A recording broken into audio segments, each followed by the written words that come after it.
Hello दोस्तों, कैसे हो आप सब। उम्मीद करते हैं कि सब आप अच्छे होंगे। टारगेट जॉब स्कैन में आप सबका स्वागत है।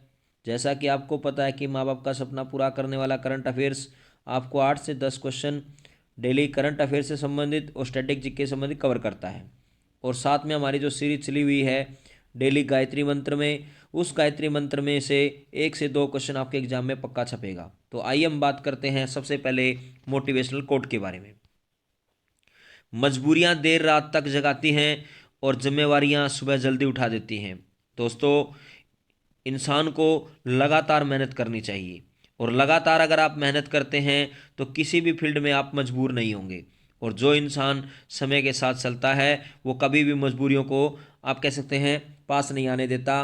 वो लगातार मेहनत करके हमेशा आगे बढ़ने का प्रयास करता है। और जो लोग किसी काम को अपनी जिम्मेवारी के साथ करते हैं वो लोग हमेशा जल्दी उठ करके अपने कार्य को लगातार करके अपने माँ बाप का सपना पूरा करते हैं। आइए अब बात करते हैं, आप कह सकते हैं गायत्री मंत्र से संबंधित जो क्वेश्चन बनते हैं हमारे, जो स्टैटिक जीके के रूप में क्वेश्चन बनते हैं उनके ऊपर डिस्कस करते हैं।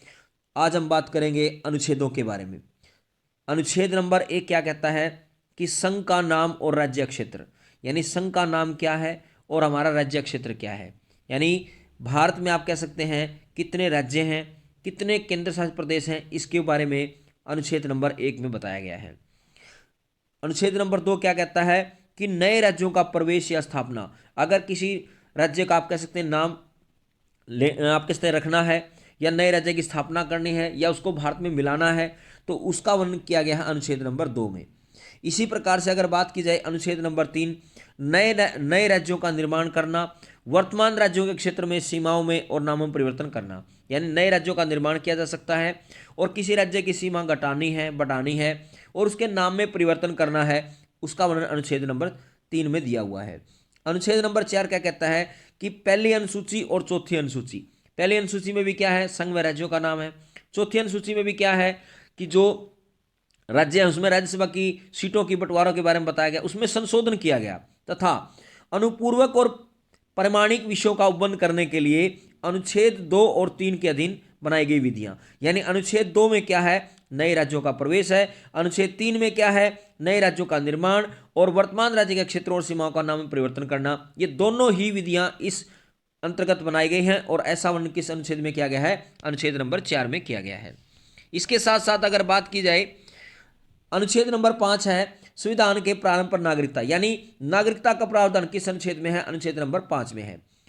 अनुच्छेद नंबर 6 है पाकिस्तान से भारत को प्रव्रजन करने वाले कुछ व्यक्तियों के नागरिकता के अधिकार, यानी पाकिस्तान से भारत को प्रव्रजन करने वाले, यानी पाकिस्तान से कुछ भारत में आप कहते हैं नागरिक आए तो उनके लिए नागरिकता का प्रावधान अनुच्छेद नंबर 6 में है। अनुच्छेद नंबर 7 में क्या है, पाकिस्तान को प्रव्रजन करने वाले कुछ व्यक्तियों के लिए नागरिकता के अधिकार, यानी भारत के कुछ व्यक्ति जो पाकिस्तान आप कहते हैं गए, पाकिस्तान गए तो उनको नागरिकता का अधिकार यहां पर दिया गया है। अनुच्छेद नंबर 8 क्या कहता है कि भारत के बाहर रहने वाले भारतीय उपद्रव के कुछ व्यक्तियों को नागरिकता का अधिकार, यानी भारत से जो बाहर रहते हैं उनके लिए नागरिकता का अधिकार अनुच्छेद नंबर 8 में दिया हुआ है। इसी प्रकार से अगर बात करें, अनुच्छेद नंबर 9 क्या कहता है कि विदेशी राज्य की नागरिकता या स्वेच्छा से अर्जित करने वाले व्यक्तियों को नागरिकता न होना, यानी अगर कोई विदेशी राज्य की नागरिकता लेता है या स्वेच्छा से अपनी आप कहते हैं नागरिकता को छोड़ता है तो उसको भारतीय नागरिक नहीं माना जाएगा। अनुच्छेद नंबर 9 में ऐसा लिखा हुआ है। अनुच्छेद नंबर 10 नागरिकता के अधिकारों को बनाए रखना, यानी अनुच्छेद नंबर 10 कहता है कि नागरिकता के अधिकारों को बनाए रखना, अनुच्छेद नंबर 10 में बताया गया। अनुच्छेद नंबर 11 संसद द्वारा नागरिकता के अधिकार का विधि द्वारा विनियमन किया जाना, यानी संसद द्वारा जो नागरिकता बनाई जाती है उसको बिल्कुल एक कानून के तहत ही इसको लागू किया जाएगा, ऐसा अनुच्छेद नंबर 11 में बताया गया। 12 में क्या है, परिभाषा है, यानी राज्य शब्द की परिभाषा बताई गई है कि राज्य शब्द का वर्णन किस अनुच्छेद में किया गया, तो 12 अनुच्छेद में किया गया है। 13 अनुच्छेद में है मूल अधिकारों से असंगत या अल्पीकरण करने वाली विधियां, यानी मूल अधिकारों को कम करने वाली जो विधियां हैं उसके बारे में किस अनुच्छेद में वर्णन किया गया है, अनुच्छेद नंबर 13 में किया गया है। अनुच्छेद नंबर 14 है विधि के समक्ष समानता, यानी सभी लोग कानून की नजर में समान है। अनुच्छेद नंबर 15 है धर्म, मूल, वंश, जाति, लिंग, जन्म स्थान के आधार पर सब किसी में भी भेद नहीं किया जाएगा, यानी सभी लोग क्या है, समान है, ऐसा अनुच्छेद नंबर 15 बताता है। अनुच्छेद नंबर 16 लोक नियोजन के विषय में अवसर की समानता, यानी सभी को समान अवसर दिए जाएंगे, ऐसा अनुच्छेद नंबर 16 में बताया गया। 17 में अस्पृश्यता का अंत कर दिया गया, छुआछूत का अंत कर दिया गया। 18 में है उपाधियों का अंत कर दिया गया कि पहले राजा महाराजाओं को जो उपाधि दी जाती थी उनको अंत कर दिया गया। और वर्तमान समय में अगर बात की जाए तो सेना में और शिक्षा में ही उपाधियां दी जाती हैं। 19 में है प्रेस की स्वतंत्रता, जिसको वाक स्वतंत्रता आदि विषय कुछ अधिकारों का संरक्षण करती है। और 20 अनुच्छेद में है अपराधों के लिए दोषसिद्धि के संबंध में संरक्षण। यदि कोई व्यक्ति अपराध करता है तो उसके लिए वो अपना वकील खड़ा कर सकता है, उसके प्रति अपना संरक्षण ले सकता है, ऐसा बताया गया अनुच्छेद नंबर 20 में। तो दोस्तों ये था डेली गायत्री मंत्र। अब बात करते करंट अफेयर से संबंधित। हाल ही चर्चा में रहा ऑपरेशन संकल्प निम्न में से किससे संबंधित है? तो ये आप कह सकते हैं समुद्री सुरक्षा से संबंधित है। ऑपरेशन संकल्प का संबंध किससे है? तो समुद्री सुरक्षा से संबंधित है। इसके साथ अगर बात की जाए भारतीय नौसेना द्वारा भारतीय जहाजों की सुरक्षा सुनिश्चित करने के उद्देश्य से फारस की खाड़ी और ओमान की खाड़ी में ऑपरेशन संकल्प शुरू किया गया। बिल्कुल इंपॉर्टेंट क्वेश्चन है कि ऑपरेशन संकल्प किसके द्वारा शुरू किया गया? भारतीय नौसेना के द्वारा शुरू किया गया। किसके लिए शुरू किया गया? भारतीय जहाजों की सुरक्षा को सुनिश्चित करने के लिए शुरू किया गया। कहां पे शुरू किया गया? फारस की खाड़ी और ओमान की खाड़ी के बीच में शुरू किया गया। समुद्री क्षेत्र में बढ़ते तनाव के जवाब में शुरू किया गया है और भारतीय नौसेना ऑपरेशन संकल्प का एक सफल प्रयास भी है। इसके साथ साथ अगर बात की जाए कुछ ऑपरेशन चलाए गए भारत के द्वारा अलग अलग स्थानों पर, तो उनके ऊपर हम डिस्कस करेंगे। जैसे 8 अगस्त 1942 को भारत छोड़ो आंदोलन चलाया गया, तो उसमें कौन सा ऑपरेशन चलाया गया था? तो उसका नाम था ऑपरेशन जीरो हावर्स। और हैदराबाद जो देसी रियासत थी इसको मिलाने के लिए कौन सा ऑपरेशन चलाया गया था? तो उसको चलाया गया था ऑपरेशन, आप कह सकते हैं पोलो ऑपरेशन चलाया गया था। इसी प्रकार से अगर बात करें 18 मई 1974 को पहला परमाणु परीक्षण किया गया राजस्थान के पोखरण में। उस दौरान कौन सा ऑपरेशन चलाया गया? तो स्माइलिंग बुद्धा ऑपरेशन चलाया गया और उसमें भारत के प्रधानमंत्री कौन थी? इंदिरा गांधी थी। इसी प्रकार से अगर बात करें 1987 ईस्वी में ऑपरेशन पुमलाई चलाया गया। श्रीलंका के गृह युद्ध में 4 जून 1987 को सेना से घिरे जफना शहर में असाधारण स्थिति पैदा होने पर तमिल नागरिकों को आवश्यक वस्तुएं हवाई जहाज से गिराई गई। यानी 4 जून 1987 को श्रीलंका के अंदर जो सेना ने जाफना शहर को घेर लिया था और उसमें असाधारण स्थिति पैदा हो गई थी और उसमें भारतीय जो नागरिक थे, तमिल नागरिक थे, उनको बाहर निकालने के लिए ऑपरेशन चलाया गया और साथ में उनको वस्तुओं वहां पर उनके खाने के लिए वस्तुएं भी हवाई जहाज से गिराई गई। तो उस ऑपरेशन का नाम था ऑपरेशन पुमलाई, जो 1987 में चलाया गया था। इसी प्रकार से अगर बात करें कुवैत से भारतीयों को निकालने के लिए 1990 में कुवैत एयरलिफ्ट ऑपरेशन चलाया गया। इसी प्रकार से 11 मई 1998 को ऑपरेशन शक्ति चलाया गया, जब दूसरा परमाणु परीक्षण किया गया था और उस दौरान भारत के प्रधानमंत्री थे अटल बिहारी वाजपेयी। इसी प्रकार से 2004 में ऑपरेशन सी वेव्स चलाया गया और दक्षिण एशिया में 26 दिसंबर को आई सुनामी के बाद भारतीय नौसेना और वायुसेना ने ऑपरेशन सी वेव्स चलाया। वेरी इंपॉर्टेंट क्वेश्चन है, 2004 में कौन सा ऑपरेशन चलाया गया भारतीय सेना के द्वारा और वायुसेना के द्वारा? तो आप कह सकते हैं ऑपरेशन सी वेव्स चलाया गया। दक्षिण एशिया में 26 दिसंबर को आई सुनामी के बाद भारतीय नौसेना और वायुसेना के द्वारा ऑपरेशन सी वेव्स चलाया गया था। इसी प्रकार से अगर बात करें 2006 में जैसे इजराइल लेबनान युद्ध की स्थिति बनी, यानी इजराइल और लेबनान के बीच 2006 में युद्ध की स्थिति बनी, तो भारत और पड़ोसी देश जैसे नेपाल है, श्रीलंका में फंसे लोगों को सुरक्षित वापस लाने के लिए टास्क फोर्स ने 19 जुलाई से 1 अगस्त 2006 के बीच में ऑपरेशन सुकून आप कह सकते हैं चलाया गया, जिसमें 2280 भारतीयों को यहां से बचाया गया था।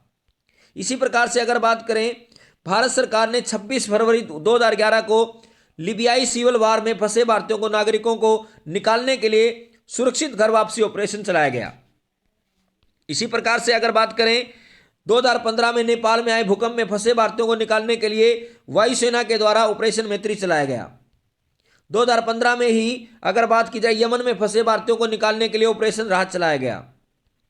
2016 में अगर बात की जाए ऑपरेशन संकट मोचन, यानी दक्षिणी सूडान में गृह युद्ध छिड़ने पर करीब 600 भारतीयों को वहां से निकाला गया। यानी दक्षिणी सूडान में गृह युद्ध छिड़ गया और उसके बाद 600 भारतीयों को वहां से निकाला गया और उस ऑपरेशन का नाम रखा गया ऑपरेशन संकट मोचन और 2016 में चलाया गया था।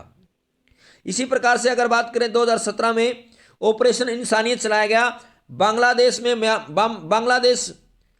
बांग्लादेश में म्यांमार से भारी संख्या में रोहिंग्या शरणार्थी के आने पर अनाज और आवश्यक वस्तुओं की सहायता प्रदान की गई और इस दौरान ऑपरेशन जो चलाया गया उसका नाम रखा गया ऑपरेशन इंसानियत 2017 में चलाया गया।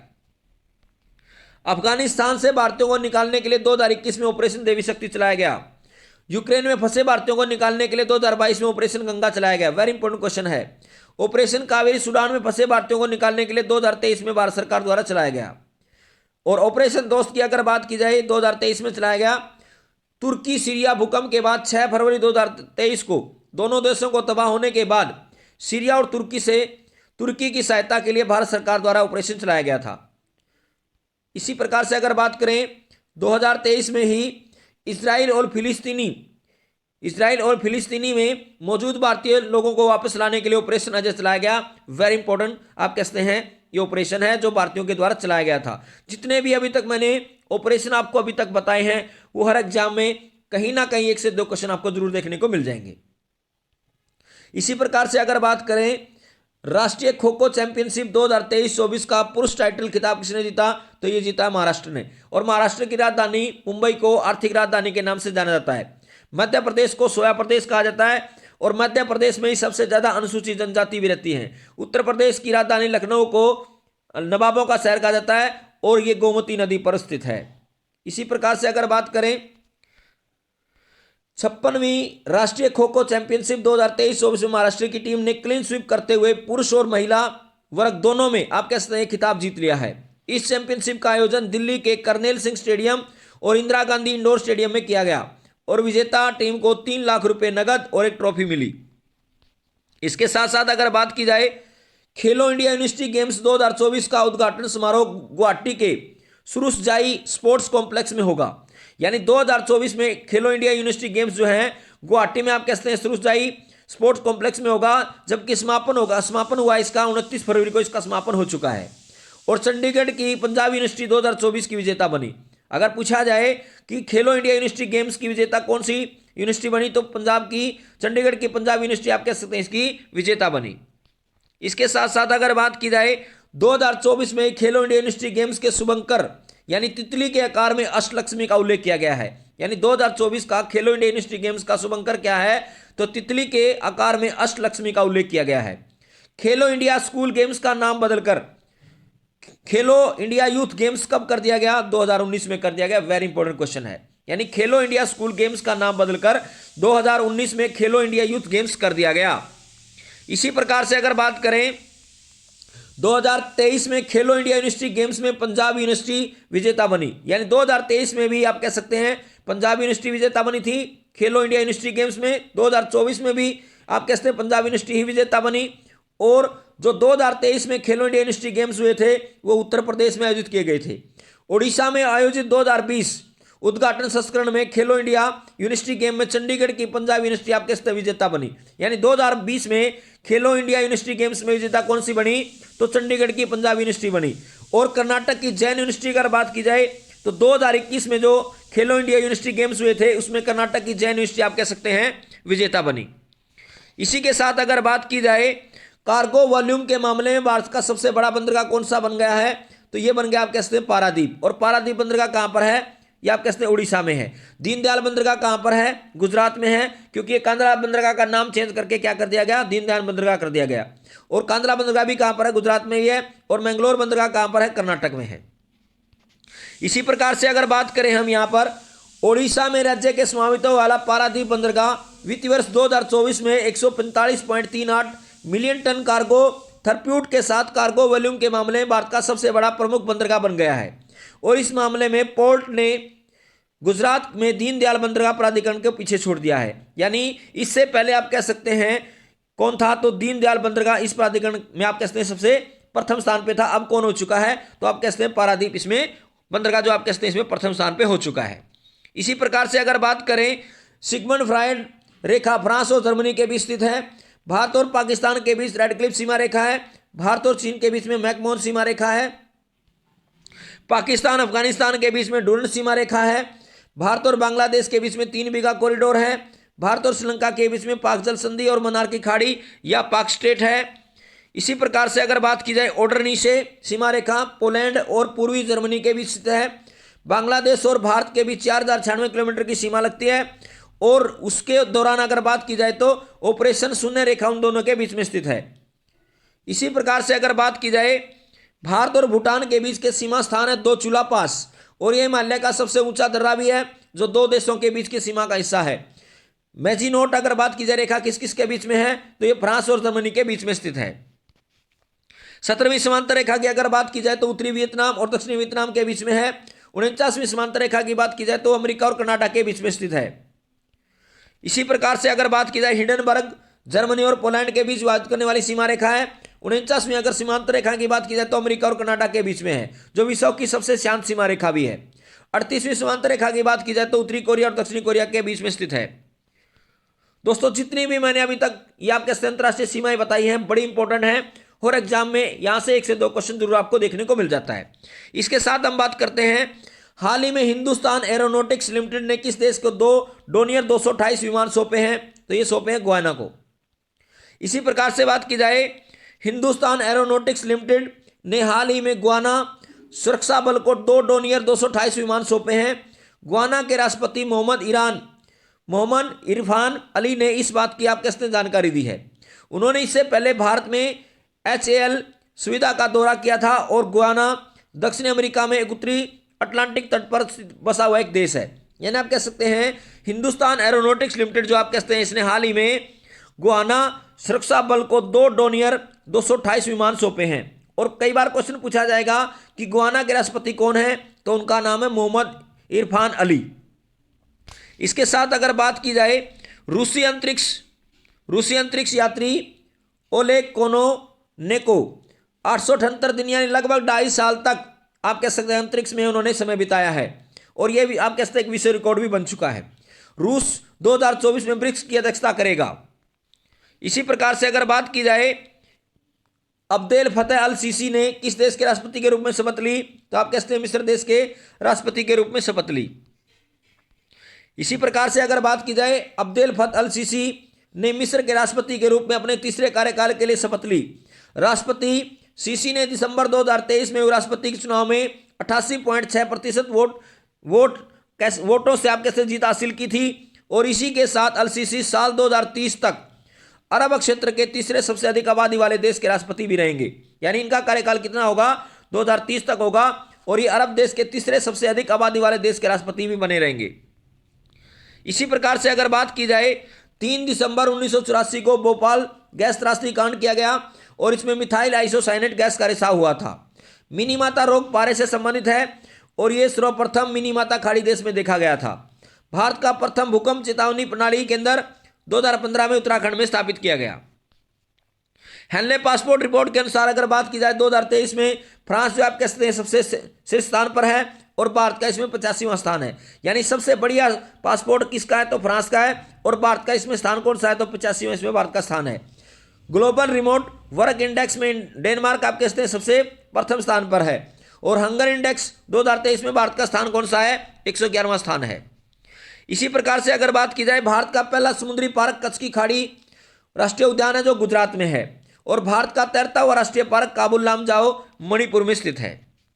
इसी प्रकार से अगर बात की जाए हाल ही में भारत के शीर्ष रैंक वाले शतरंज खिलाड़ी कौन बने हैं तो उनका नाम है अर्जुन एरिगैसी आप कह सकते हैं ये प्रथम स्थान पर बनने वाले शतरंज के खिलाड़ी बने हैं।